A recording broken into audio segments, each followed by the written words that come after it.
नमस्कार। इससे पहले आप चार महाद्वीपों के मानचित्र से भली भांति रूबरू हुए। चार महाद्वीपों के मानचित्र के बारे में मैंने आपको अच्छे से उन मानचित्रों से परिचय करवाया। एशिया, यूरोप, उत्तरी अमेरिका, दक्षिणी अमेरिका। आज अफ्रीका महाद्वीप की बारी है।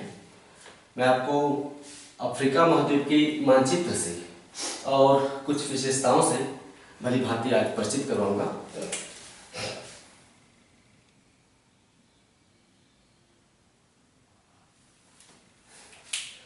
अफ्रीका एशिया के बाद दुनिया का दूसरा बड़ा महाद्वीप है। ये मैं जब महाद्वीप का पहला चैप्टर पढ़ा रहा था वहाँ मैंने सभी महाद्वीपों का क्रम लिखवाया है, सातों महाद्वीपों का कि आकार के हिसाब से कौन सबसे बड़ा है, कौन सबसे छोटा है। तो अभी आपने देखा कि अफ्रीका एशिया के बाद दूसरा सबसे बड़ा महाद्वीप है। आइए अफ्रीका के बारे में जानने से पहले कुछ बातें जान लें। अफ्रीका के उत्तर में ये जो लाल लाल कलर का जो हिस्सा देख रहे हैं ना, ये सागर है, छोटे छोटे सागर है। अफ्रीका के उत्तर में भूमध्य सागर है। मैंने यूरोप पढ़ाते समय भूमध्य सागर के विषय में आपको अच्छे से बताया था। अफ्रीका के उत्तर में भूमध्य सागर है और भूमध्य सागर के उत्तर में एग्जैक्टली यूरोप महाद्वीप है। अफ्रीका, भूमध्य सागर और उत्तर में यूरोप महाद्वीप। अफ्रीका के पूर्व में एक सकरा सागर है, इसे आप कहते हैं लाल सागर। आप अच्छे से जानते हैं यह लाल सागर के पूर्व में यह अरब प्रायद्वीप। अरब प्रायद्वीप अफ्रीका का हिस्सा नहीं है, लेकिन मैंने दिखा दिया है कि अरब प्रायद्वीप और अफ्रीका के बीच में जो सकरा सा जल वाला क्षेत्र है इसे हम कहते हैं लाल सागर। अरब प्रायद्वीप एशिया का हिस्सा है। सऊदी अरबिया और संयुक्त अरब अमीरात वगैरह देश इस प्रायद्वीप पर है, लेकिन ये एशिया का हिस्सा है। अरब प्रायद्वीप ये अफ्रीका का हिस्सा नहीं है। तो अफ्रीका के उत्तर में भूमध्य सागर, उत्तर पूर्व में लाल सागर। आप जानते हैं कि अफ्रीका के पूर्व में हिंद महासागर है। हिंद महासागर के उत्तर में भारत बसा है। यहाँ पे ये हिंद महासागर के उत्तर में भारत बसा हुआ है। हिंद महासागर, पश्चिम में अफ्रीका और अफ्रीका के पश्चिम में अटलांटिक महासागर। अफ्रीका, हिंद महासागर, भूमध्य सागर और ऊपर यूरोप। अरब प्रायद्वीप, ऊपर एशिया। तो ये है मोटा मोटा लोकेशन अफ्रीका का। आइए अब अफ्रीका के बारे में जानते हैं। जैसा कि मैंने पहले ही बताया कि अफ्रीका दुनिया का दूसरा बड़ा महाद्वीप है। लिखना है, लिखते जाइए। तीनों प्रमुख रेखाएं, तीनों प्रमुख वृत्त, विषुवत वृत्त 23.5 डिग्री उत्तरी और 23.5 डिग्री दक्षिणी। विषुवत अर्थात 0 डिग्री, 23.5 डिग्री उत्तरी और 23.5 डिग्री दक्षिणी अक्षांश रेखा, इनको हम नाम देते हैं विषुवत, कर्क और 23.5 डिग्री दक्षिणी को क्या नाम देते हैं? मकर। तीनों रेखाएं अफ्रीका से होकर गुजरती हैं और एकमात्र ये ऐसा महाद्वीप है जिससे होकर तीनों अक्षांश रेखाएं गुजरती हैं। एकमात्र ऐसा महाद्वीप है अफ्रीका। लिखते जाइए। अफ्रीका में टोटल 55 देश हैं। हमने सभी देशों का मानचित्र में सभी देशों को लोकेट नहीं किया है। अफ्रीका में 55 देश है। 55 देशों को अगर मैं यहाँ पे दिखाने और बताने लगूंगा तो न केवल ये चैप्टर बोरिंग हो जाएगा, आपको समझ में भी नहीं आएगा। इसके लिए आप साथ साथ मानचित्र देख रहे हैं मेरे साथ साथ। ये तो मैं मोटी मोटी विशेषताओं को बताने के लिए बताता हूँ। मैं ये मान के चलता हूँ कि आप कोई मानचित्र दीवार पर टंगा होगा विश्व का या फिर एटलस, अगर आप अध्ययन अच्छे से करना चाहते हैं तो आपको ये करना ही होगा। तो आप मानचित्र में देखते रहिए। तो अफ्रीका में 55 देश हैं। हमने कुछ खास देशों को बताया है जिनका उल्लेख हम पढ़ाने के क्रम में करेंगे और जरूरी है, उन्हीं को हमने यहाँ पे बताया है कि कौन कौन से देश हैं। बाकी सहारा क्षेत्र है, अफ्रीका का उत्तर वाला क्षेत्र सहारा है। यहाँ के तमाम सहारा रेगिस्तान के देशों को मैंने नहीं बताया है। मैप के हिसाब से गैर महत्वपूर्ण क्षेत्र है ये उत्तरी अफ्रीका। अफ्रीका से ज्यादातर प्रश्न दक्षिण वाला जो हिस्सा है अफ्रीका का, विषुवत रेखा के दक्षिण वाला हिस्सा, ये SOM सोमालिया से लेके दक्षिण अफ्रीका तक का जो हिस्सा है, यहाँ से प्रश्न ज्यादा आते हैं। बाकी हिस्सा इन देशों को देखने के लिए आप मानचित्र में देखेंगे। तो 55 में से मैंने उन्हीं देशों को दिखाया है जो कि आपके लिए महत्वपूर्ण है और आप आसानी से देख के समझ सकते हैं। 10 से 15 मिनट लगेगा, देते जाइए। अफ्रीका में टोटल 55 देश है। अफ्रीका में टोटल 55 देश है। इन 55 देशों में से 49 देश मुख्य भूमि पर है, मुख्य भूमि पर 55 देश हैं, इनमें से 49 देश मुख्य भूमि पर हैं और शेष बचे कितने? 6 देश द्वीपीय हैं, 6 देश द्वीपीय हैं। अफ्रीका में टोटल 55 देश हैं, 49 देश मुख्य भूमि पर हैं और 6 देश द्वीप के रूप में, यानी आसपास जो सागर है, महासागर, उसमें छोटे छोटे द्वीपों के रूप में हैं। आइए इनके बारे में हम आगे जानें।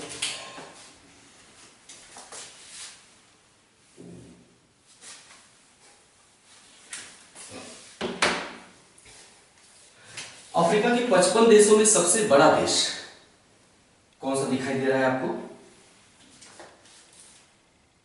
अल्जीरिया। ये AL लिखा है, इसको हम कहते हैं अल्जीरिया। यहां पे अफ्रीका का क्षेत्रफल में सबसे बड़ा देश अल्जीरिया है, लेकिन जनसंख्या में सबसे बड़ा देश NI नाइजीरिया। अफ्रीका का क्षेत्रफल में सबसे बड़ा देश अल्जीरिया और जनसंख्या में सबसे बड़ा देश NI अर्थात नाइजीरिया। समझ में आ गया? ठीक है। नाइजीरिया को देखा जाए तो नाइजीरिया से एक सवाल बार बार पूछा जाता है एग्जाम्स में। 2 जनजातियां नाइजीरिया निवास करती हैं, उनका नाम है हाउसा। 2 जनजातियां, एक हाउसा और दूसरा फुलानी।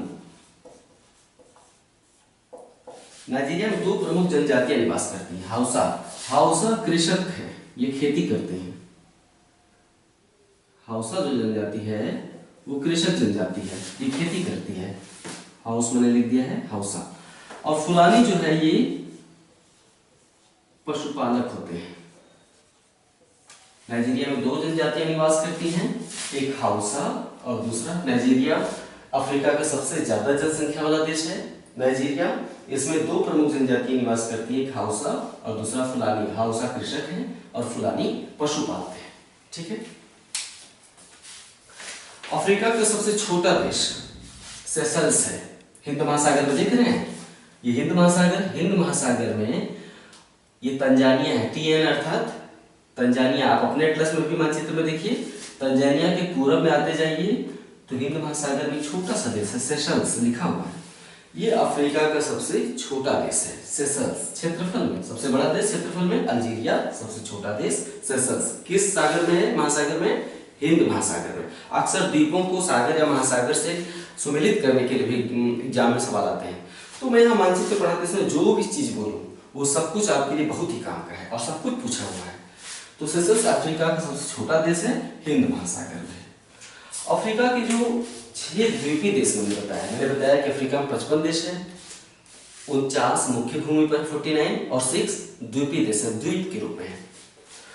यहाँ पर एक द्वीप दिखाई दे रहा है अफ्रीका के पूर्व में, इसे हम कहते हैं मेडागास्कर। हमने लाल कलर से इसको रंग दिया है, इसको कहते हैं मेडागास्कर। यहाँ से लेकर यहाँ तक है मेडागास्कर। अफ्रीका का सबसे बड़ा द्वीपीय देश है ये मेडागास्कर। अफ्रीका का सबसे बड़ा द्वीपीय, 6 द्वीपीय देश है अफ्रीका में, सबसे बड़ा द्वीपीय देश मेडागास्कर है। मेडागास्कर जो है कि ये यहाँ जो अफ्रीका का देश है इसे हम कहते हैं मोजाम्बिक। हमने M लिखा है ना, M। पहले हम 6 देशों के नाम बता देते हैं। Madagascar, Seychelles, Comoros, Mauritius, Sao Tome और छठवां है केप वर्डे। 6 देशों का हम नाम फिर से बता रहे हैं जो द्वीपीय देश है अफ्रीका के। Madagascar, Comoros, Seychelles, Mauritius, Sao Tome और केप वर्डे। आइए इन 6 द्वीपों के बारे में जानते हैं।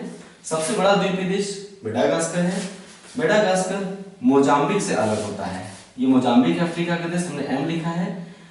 तो बीच में जो सकरा सागर है, ये मेडागास्कर और मोजाम्बिक के बीच में जो सकरी जल राशि है, सकरा समुद्र है, इसे हम कहते हैं, हमने एरो खींच के दिखा दिया है, इसे हम कहते हैं मोजाम्बिक चैनल, क्योंकि मोजाम्बिक के बगल में है। ये मोजाम्बिक देश है, मोजाम्बिक देश के बगल में जो सागर है सकरा सा, उसे हम कहते हैं मोजाम्बिक चैनल, अर्थात चैनल जल संधि को ही कहते हैं। अर्थात मोजाम्बिक मोजाम्बिक जल संधि। तो आप लिखेंगे कि मेडागास्कर मोजाम्बिक जल संधि द्वारा अफ्रीका के मुख्य भाग से या मोजाम्बिक से अलग होता है। मेडागास्कर मोजाम्बिक चैनल द्वारा अफ्रीका से या मुख्य भूमि से या मोजाम्बिक से अलग होता है। ठीक है। मोजाम्बिक चैनल में एक और देश है, मोजाम्बिक चैनल में ही है, इसे हम कहते हैं कोमोरोन। ये दूसरा द्वीपीय देश में बता रहा हूं, दूसरा द्वीपीय देश कोमोरोन। कोमोरोन मेडागास्कर के बाद दूसरा देश मैंने बताया द्वीपीय जो है वो है कोमोरोन। कोमोरोन के बाद तीसरा है सेशल्स। हमने थोड़ी देर पहले सेशल्स के बारे में बताया कि अफ्रीका का सबसे छोटा देश है सेशल्स। तीसरा द्वीपीय देश है सेशल्स। चौथा द्वीपीय देश है हिंद महासागर में ही मॉरिशस। देखिए मेडागास्कर के ठीक पूर्व में पड़ता है, मेडागास्कर के ठीक पूर्व में पड़ता है मॉरिशस। मॉरिशस में भारतीय मूल के लोग, खासकर बिहार और उत्तर प्रदेश के लोग काफी रहते हैं मॉरिशस में। मॉरिशस का राष्ट्रपति और प्रधानमंत्री भी भारतीय मूल का ही होता है मॉरिशस में। बहुत ही खूबसूरत द्वीप है। भारत से बाहर घूमने का अर्थ है कि सबसे पहले अगर भारत से बाहर घूमने जाना है और वास्तव में सबसे ज्यादा खूबसूरती एक जगह पर देखनी है, या फिर आप कहते हैं कि एक ही जगह पे पूरी दुनिया की संस्कृतियों को देख लेना है, अमेरिका से लेकर सिंगापुर तक की संस्कृति को, तो सब कुछ देखने के लिए एक जगह मिलेगा मॉरिशस में। मॉरिशस में दुनिया भर की संस्कृतियां रहती हैं। सस्ता द्वीप है, बहुत महंगा नहीं होता है और बहुत ही खूबसूरत है। थोड़ी थोड़ी दूर पे यहाँ पे नज़ारे बदल जाते हैं। हिंद महासागर का द्वीप है मॉरिशस। तो मेडागास्कर, कोमोरोन, सेशल्स के बाद चौथा द्वीप मैंने बताया हिंद महासागर में मॉरिशस। पांचवा देश है साओ टोमे। साओ टोमे, यहाँ जो सागर है ये तो है अटलांटिक महासागर। अटलांटिक महासागर के अंतर्गत ही अफ्रीका के इस कोने पर यानी नाइजीरिया के दक्षिण में जो छोटा सा सागर है उसे हम कहते हैं गिनी की खाड़ी, गल्फ ऑफ गिनिया। एटलस में लिखा हुआ है ऐसे, गल्फ ऑफ गिनिया, इसे कहते हैं गिनी की खाड़ी। तो पांचवा द्वीपीय देश जो है उसको कहते हैं साओ टोमे। किस खाड़ी में है? गिनी की खाड़ी में है। अब साफ साफ देखिए विषुवत रेखा पर है, इसे हम कहते हैं 0 डिग्री। 0 डिग्री अर्थात विषुवत रेखा। तो साओ टोमे विषुवत रेखा पर स्थित देश है। नाइजीरिया के दक्षिण में देखिए, या ये जी से गैबोन, अफ्रीका का पश्चिमी देश है ये गैबोन। गैबोन के पश्चिम में साओ टोमे किस रेखा पर है? विषुवत रेखा पर स्थित देश है साओ टोमे। छठा देश है द्वीपीय देश। 6 द्वीपीय देश मैंने बताया, 55 देशों में से 6 द्वीपीय हैं। छठा द्वीपीय देश केप वर्डे। Cape Verde.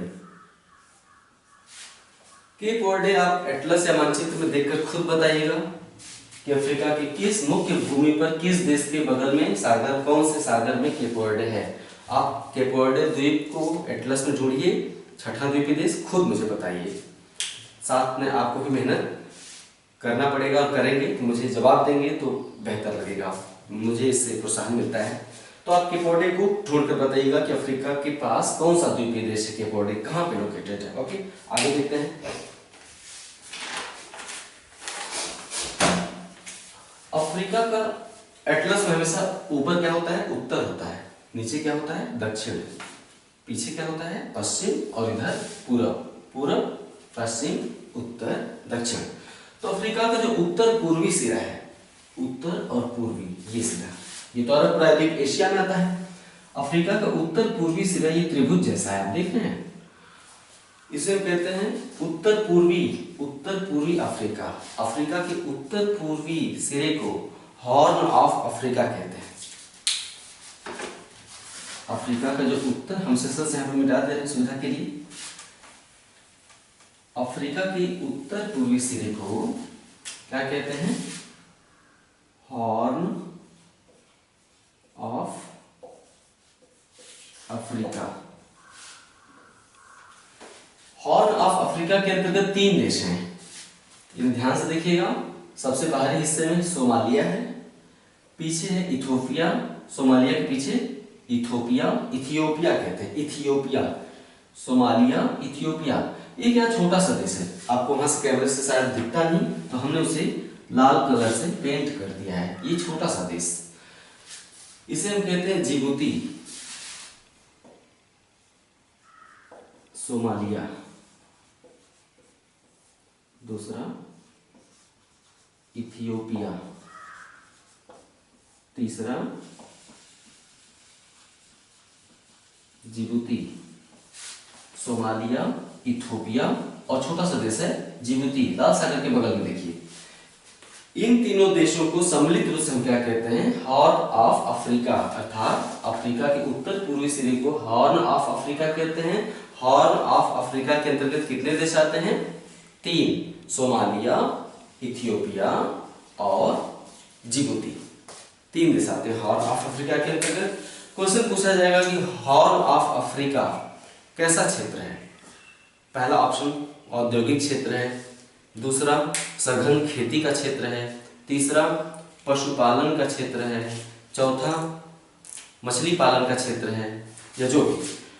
तो हम यहाँ पे बता दें कि हॉर्न ऑफ अफ्रीका पशुपालन का क्षेत्र है। इस क्षेत्र में झाड़ियां बहुत ज्यादा होती हैं, चरागाह बहुत ज्यादा होते हैं, इसलिए हॉर्न ऑफ अफ्रीका में पशुओं को बहुत ही बड़ी मात्रा में पाला जाता है। तो हॉर्न ऑफ अफ्रीका पशुपालन का क्षेत्र है।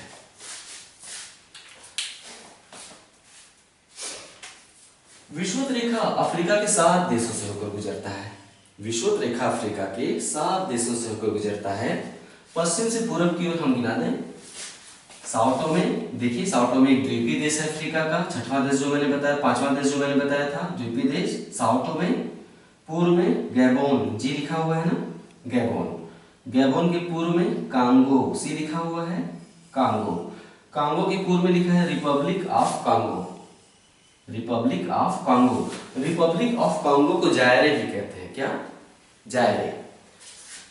उसके पूर्व में यूजी अर्थात युगांडा, उसके पूर्व में केन्या, उसके पूर्व में देखिए सोमालिया में भी थोड़ा सा हिस्सा आ गया, ये सोमालिया, सोमालिया में भी, सोमालिया के भी थोड़े से हिस्से में विषुवत रेखा गुजर रही है। हम फिर से गिना दें, 7 देशों से अफ्रीका की विषुवत रेखा गुजरती है।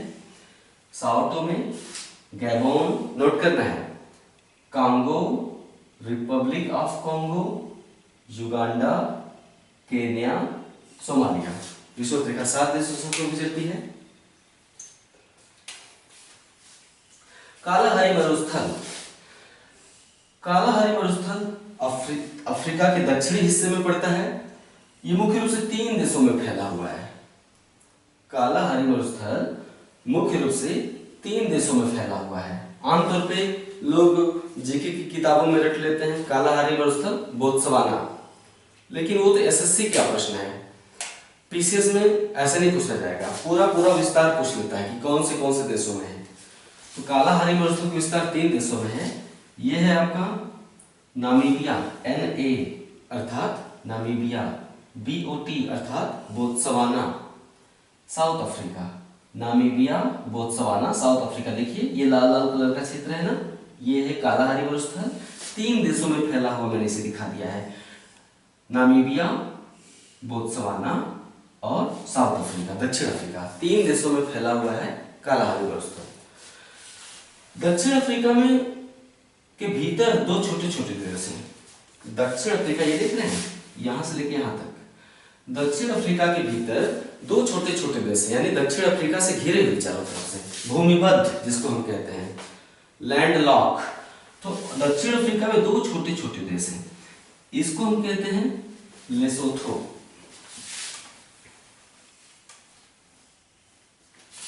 दक्षिण अफ्रीका में 2 भूमिबद्ध देश हैं छोटे, एक है लेसोथो और दूसरा है स्वाजीलैंड, स्वाजीलैंड। नीचे वाला लेसोथो है, अपने एटलस में देख लीजिएगा, और इसके ऊपर वाला ये है स्वाजीलैंड। 2 देश अफ्रीका में, साउथ अफ्रीका में भूमिबद्ध है। साउथ अफ्रीका, उसके ऊपर मोजाम्बिक चैनल के पश्चिम में जो देश है, मोजाम्बिक चैनल के पश्चिम में, इसे क्या कहते हैं, मोजाम्बिक, यानी मेडागास्कर मोजाम्बिक चैनल द्वारा मोजाम्बिक से अलग होता है। साउथ अफ्रीका, मोजाम्बिक के ऊपर जो देश है उत्तर में, साउथ अफ्रीका के उत्तर में मोजाम्बिक के उत्तर में ये है, TN लिखा हुआ है, इसे कहते हैं तंजानिया। तंजानिया के पूर्व में 2 छोटे द्वीप हैं, ये देश नहीं है, द्वीप हैं, तंजानिया के ही है ये। तो 2 छोटे यहाँ पर द्वीप हैं। इनका नाम है, एक का पेम्बा, एक का नाम है पेम्बा और दूसरे का नाम है जंजीबार। जंजीबार, पेम्बा और जंजीबार तंजानिया के पूर्व में। तो मैं कहना चाहता हूं कि तंजानिया के पूर्व में हिंद महासागर में स्थित, तंजानिया के तट पर हिंद महासागर में पेम्बा और जंजीबार द्वीपों पर लौंग और इलायची की बड़ी मात्रा में खेती होती है। पेम्बा और जंजीबार द्वीपों पर लौंग और इलायची की सघन खेती की जाती है, बड़ी मात्रा में खेती की जाती है, खूब यहाँ पे उगते हैं लौंग और इलायची। दुनिया में 90% लौंग उत्पादन, पूरे विश्व का 90% लौंग उत्पादन इन्हीं दोनों द्वीपों पर होता है। पूरे विश्व का 90% लौंग उत्पादन लगभग इन्हीं दोनों द्वीपों पर होता है, पेम्बा और जंजीबार पर। ठीक, अफ्रीका का जो अधिकतर हिस्सा आप देख रहे हैं ये पठारी है। पठार और पर्वत में क्या अंतर होता है? पठार में शिखर, पहाड़ में शिखर होते हैं जो बहुत ऊपर उठे हुए होते हैं, पहाड़ ऊपर उठे हुए शिखर वाले होते हैं। और पठार क्या होता है, यानी पहाड़ अगर ऐसा होता है तो पठार क्या होता है,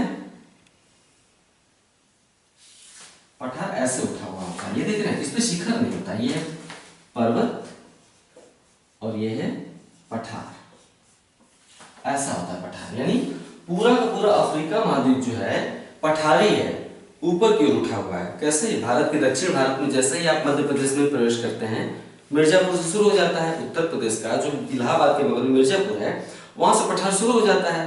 बलुआ पत्थर काटे जाते हैं। बलुआ पत्थर कहाँ से आते हैं? प्रायद्वीपीय भारत के पठार से आते हैं, दक्षिण भारत के। तो पूरा मिर्जापुर से पठारी भारत शुरू होता है और चला जाता है कन्याकुमारी तक, यानी पूरा दक्षिण भारत टेबल की तरह ऊपर उठा हुआ है, पथरीला है। उसी तरह पूरा का पूरा अफ्रीका लगभग पथरीला है और टेबल की तरह ऊपर उठा हुआ है, ऐसा है। तो अफ्रीका चूंकि पठारी है इसलिए अफ्रीका में पर्वत ज्यादा नहीं पाए जाते हैं। ठीक, हम ये कहना चाहते थे कि अफ्रीका पठारी होने के कारण यहाँ पर पर्वत ज्यादा नहीं पाए जाते हैं। अफ्रीका में प्रमुख रूप से 2 पर्वत पाए जाते हैं। पहला का नाम है ड्रैकेंसबर्ग पर्वत और दूसरे का नाम है एटलस पर्वत। अफ्रीका में प्रमुख रूप से 2 पर्वत पाए जाते हैं, एक है ड्रैकेंसबर्ग और दूसरा है एटलस। ड्रैकेंसबर्ग पर्वत साउथ अफ्रीका में, हम मान लेते हैं कि ये वाली जो लाइन है, ये वाली जो लाइन है, ये ड्रैकेंसबर्ग पर्वत किस देश में है? साउथ अफ्रीका में। ड्रैकेंसबर्ग पूछता है हमेशा, छोटा पर्वत है इसलिए छोटे पर्वतों के विषय में ही ज्यादा पूछेगा, आपसे ये थोड़ी पूछेगा कि हिमालय कहाँ है। छोटे छोटे पर्वतों के विषय में जानकारी लेता है। तो ड्रैकेंसबर्ग पर्वत साउथ अफ्रीका में है। दूसरा है एटलस। एटलस पर्वत उत्तरी पश्चिमी अफ्रीका में है। उत्तरी और पश्चिमी, यहाँ पे 2 देश हैं। अफ्रीका के क्षेत्रफल में सबसे बड़ा देश अल्जीरिया मैंने बताया। अल्जीरिया के पश्चिम में जो देश है उसका नाम यहाँ लिखा हुआ है, पढ़िए, लिखा है मोरक्को। तो एटलस पर्वत 2 देशों में विस्तृत है, एक मोरक्को और दूसरा अल्जीरिया। एटलस पर्वत का विस्तार 2 देशों में है, मोरक्को और अल्जीरिया। एटलस पर्वत पर एटलस पर्वत की सबसे जो ऊंची पर्वत चोटी है, सबसे ऊंची पर्वत चोटी, जो सबसे एक पर्वत पर एक शिखर नहीं होते, शिखरों की श्रृंखला होती है, 1 2 3 4 कई शिखर बने होते हैं एक पर्वत पर। जैसे हिमालय में बहुत सारे शिखर हैं, नामचा बरवा है, एवरेस्ट है, माउंट मकालू है, और भी अन्नपूर्णा है, त्रिशूल है, बहुत सारे शिखर होते हैं एक पर्वत पर। उसी तरह से एटलस पर्वत की जो सबसे ऊंची चोटी है, सबसे ऊंचा शिखर, सबसे ऊंची पर्वत चोटी, उसे हम कहते हैं माउंट एम्प्टी, मतलब माउंट टूबकल। माउंट टूबकल शिखर किस पर स्थित है? एटलस पर्वत पर स्थित है। एटलस पर्वत की सबसे ऊंची पर्वत चोटी माउंट टूबकल। ओके, ठीक है। चूंकि अफ्रीका में ज्यादा पर्वत नहीं है, अफ्रीका में ज्यादा पर्वत नहीं होने बताया, दो ही प्रमुख पर्वत है, एक एटलस और दूसरा ड्रैकेंसबर्ग दक्षिण अफ्रीका में। चूंकि अफ्रीका में पर्वत नहीं है इसलिए ज्वालामुखी भी नहीं है। ज्वालामुखी वहीं पाए जाते हैं जहां पे कि पर्वत होते हैं, खासकर वलित पर्वत। वलित पर्वत के बारे में हम बाद में बताएंगे, जैसे हिमालय, बड़े पर्वत जो भी दुनिया के हैं, Himalaya, Andes, Rockies, Alps Europe का, जो भी बड़े पर्वत है दुनिया के वो वलित पर्वत है, फोल्डेड, मुड़कर उठ गए हैं। जो मुड़कर उठ जाता है उसे हम क्या कहते हैं, फोल्ड हो जाना, उसलिए हम क्या कहते हैं उसे वलित पर्वत। तो ज्वालामुखी जो दुनिया के हैं स्थल खंडों पर, ज्वालामुखी तो समुद्रों में भी है, लेकिन स्थल खंडों पे जो ज्वालामुखी है ज्यादातर वलित पर्वतों के साथ साथ पाए जाते हैं। तो अफ्रीका में वलित पर्वत नहीं है, इसलिए अफ्रीका में ज्वालामुखी भी नहीं है। पूरे अफ्रीका में केवल एकमात्र ज्वालामुखी पाया जाता है, इसे हम कहते हैं माउंट कैमरून। ये देखिए, नाइजीरिया की पूर्व में एक देश है, नाइजीरिया के पूर्व में एक देश है, गैबोन के उत्तर में और नाइजीरिया के पूर्व में, इसे हम कहते हैं कैमरून, कॉर्नर पे बिल्कुल। कैमरून में एक ज्वालामुखी है, नाम है माउंट कैमरून। तो पूरे अफ्रीका में एकमात्र ज्वालामुखी है जिसका नाम है माउंट कैमरून। अफ्रीका के झीलों से अक्सर सवाल पूछे जाते हैं, अफ्रीका के लेक से और झीलों से अक्सर सवाल पूछे जाते हैं। अफ्रीका की झीलें बहुत ही रहस्यमयी और बहुत दिलचस्प हैं। जीके की किताबों में इस रहस्य के बारे में आमतौर पर उल्लेख नहीं होता। ये लाल वाले हिस्से देख रहे हैं ना, ये अफ्रीका की झील है, ये जो लाल वाले हिस्से। तो जीके की किताबों में अफ्रीका की झीलों के रहस्य के विषय में चर्चा आमतौर पर नहीं होती है। हम इनके रहस्य के बारे में थोड़ी सी चर्चा करेंगे, इसके बाद इन झीलों के विषय में याद करना और समझना बहुत ही आसान हो जाएगा। आइए, अफ्रीका की झीलों से हमेशा प्रश्न पूछे जाते हैं, हम अफ्रीका की झीलों पर बात करते हैं। झीलों के विषय में फैक्ट जानने से पहले इनके रहस्य पर बात करते हैं।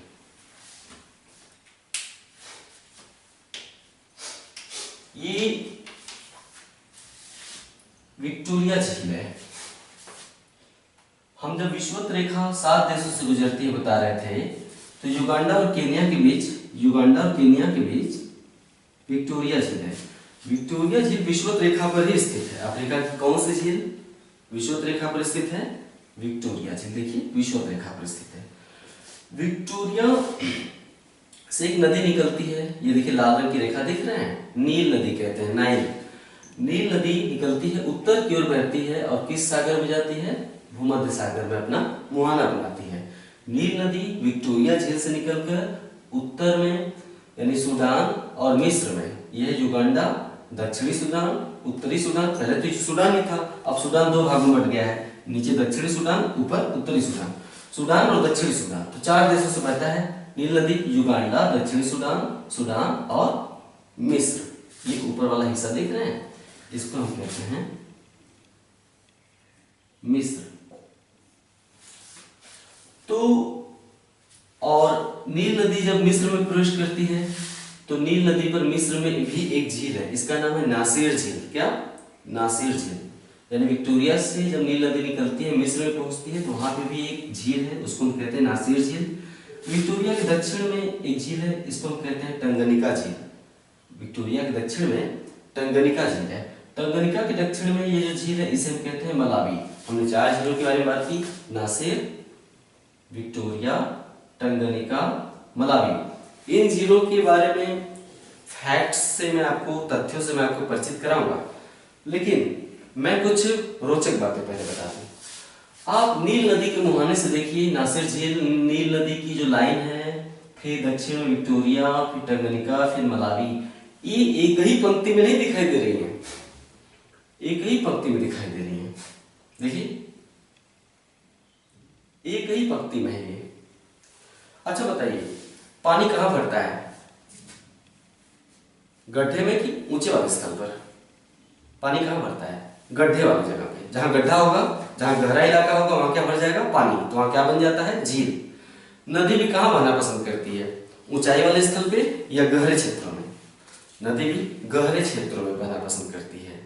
जल का प्रकृति ऐसा है कि वो नीचे क्यों लुढ़केगा हमेशा। तो चाहे नदी हो नील, चाहे ये चारों झीलें हैं, नासिर, विक्टोरिया, टंगनिका, मलावी, और भी झीलें छोटी छोटी, हम यहाँ नाम नहीं लेंगे, हमारा उद्देश्य अभी समझाना है। तो ये हमने कहा कि झील और नदी सबसे गहरे हिस्सों में पाई जाती है। इससे संकेत क्या मिला कि नील नदी के मुहाने से लेकर मलावी झील तक का जो इलाका है वो क्या है, नीचे धंसा हुआ है। ये बात समझ में आई कि नील नदी के मुहाने से लेकर एक लाइन है मलावी झील तक, ये पूरा इलाका नीचे धंसा हुआ है। नीचे धंसे हुए इलाके को हम क्या कहते हैं, भ्रंश घाटी। ठीक वैसे जैसे हम अमेरिका पढ़ा रहे थे तो वहां पे कैलिफोर्निया की भ्रंश घाटी थी। कैलिफोर्निया भ्रंश घाटी क्या थी, नीचे धंसा हुआ इलाका था, रॉकी पर्वत के अंतर्गत नीचे धंसा हुआ इलाका, वो कैलिफोर्निया की भ्रंश घाटी थी। उसी तरह पूर्वी अफ्रीका का जो हिस्सा है ये पूरा पूर्वी अफ्रीका है। पश्चिमी अफ्रीका, पूर्वी अफ्रीका। पूर्वी अफ्रीका का हिस्सा नील नदी के मुहाने से लेकर मलावी झील तक एक भ्रंश घाटी है। अब ये बहुत गहरी नहीं हुई है लेकिन धीरे धीरे गहरी होती चली जा रही है, यानी पूर्वी अफ्रीका में भ्रंश घाटी पाई जाती है। इसे हम दरार घाटी भी कहते हैं, अर्थात पूर्वी अफ्रीका में एक दरार पड़ रही है। फिर आइए कारण बताते हैं। धरती गोल है, धरती पर क्या है, महासागर और महाद्वीप, 5 महासागर और 7 महाद्वीप। धरती 5 महासागरों और 7 महाद्वीपों से मिलकर बनी है। धरती का जो ऊपरी भूसतह है, धरातल है, धरातल के नीचे 200 से 250 किलोमीटर की गहराई पर, धरती गोल है फुटबॉल की तरह, धरातल से नीचे 200 से 250 किलोमीटर की गहराई पर पृथ्वी में कठोर परत पाई जाती है। यानी पृथ्वी इतनी बड़ी है तो कठोर परत थोड़ी छोटी होगी, ऐसे, यानी 200 किलोमीटर की गहराई पर ऐसे। उस कठोर परत को हम क्या कहते हैं, प्लेट। प्लेटें एक नहीं है, कुल 6 बड़ी प्लेटें हैं। कुल कितनी बड़ी प्लेटें हैं, 6 बड़ी प्लेटें हैं, यानी आपस में विभाजित है। वो जो महाद्वीप और महासागरीय भाग है जो ऊपर से दिखाई देता है वो उन्हीं 6 बड़ी प्लेटों पर स्थित हैं। ये प्लेटें आपस में गतियां करती हैं, यानी 2 प्लेट या तो एक दूसरे को धक्का देते हैं, टकराते हैं, या फिर एक दूसरे से दूर जाते हैं। अगर 2 प्लेटें एक दूसरे से दूर जाएंगी तो निश्चित है कि कहीं न कहीं 2 प्लेटें आपस में टकराएंगी। नियम है गोल वस्तु का कि अगर 2 प्लेटें एक दूसरे से दूर जाएंगी तो 2 प्लेटें कहीं न कहीं आपस में टकराएंगी। तो जो महासागरीय भाग और महाद्वीपीय भाग है ये प्लेटों पर स्थित है।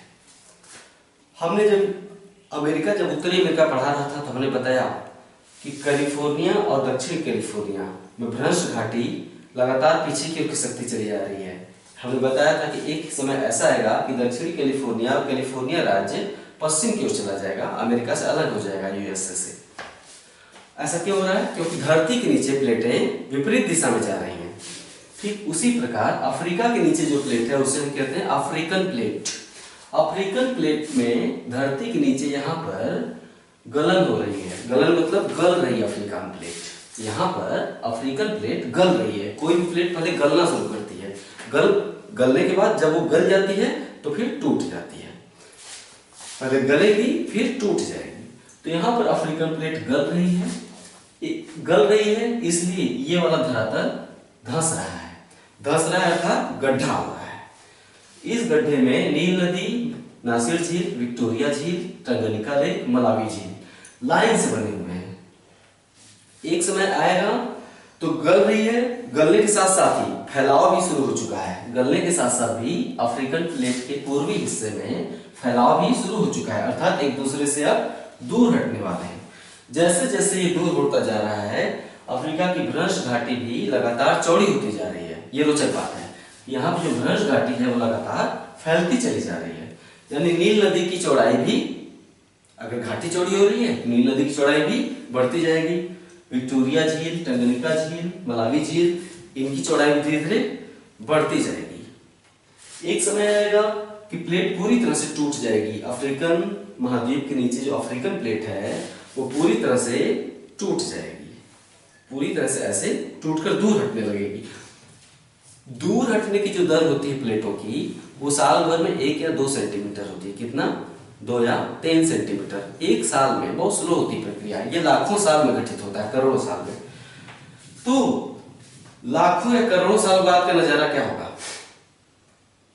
लाखों या करोड़ों साल बाद ये वाला हिस्सा टूटकर पूरब की ओर बह जाएगा, हिंद महासागर की तरफ चला जाएगा और अफ्रीका महाद्वीप का आकार इतना हो जाएगा। कितना? इतना। नील नदी के सहारे पूर्वी हिस्सा यहीं तक रह जाएगा अफ्रीका महाद्वीप का।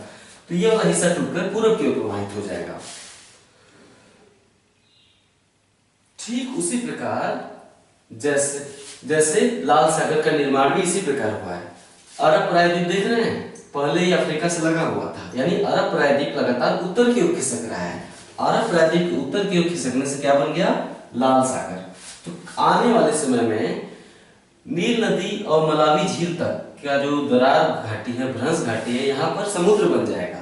ये टूटकर पूर्व में चला जाएगा करोड़ों वर्षों बाद। तो भूमध्य सागर का जो जल है वो कहाँ मिल जाएगा? फैल जाएगा हिंद महासागर तक।